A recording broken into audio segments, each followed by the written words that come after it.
Hello! Hello! Yun nga, first of all, you just talk about lang yung kinakasahan niya kanina eh. Well, ano lang, kumpiyansa lang ba? Saka open kasi, medyo nag-ready si CJ daw, nag-help si Troy. Naiwan ako.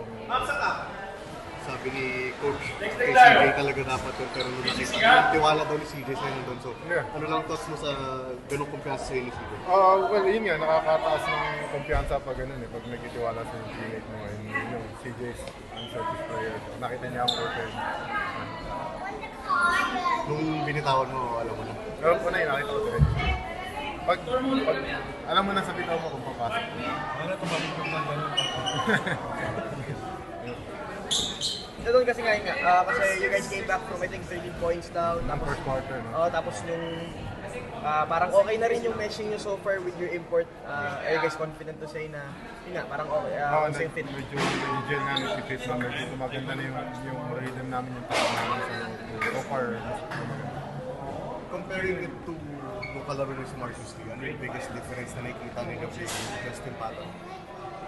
Si Justin sobrang aggressive. Kinukuha niya yung mga rebounds, aggressive rebounds, tsaka sa depensa, hinahabol niya sa blocks. Aggressive siya. Tsaka aggressive din siya sa court. Yun yung malaking dito.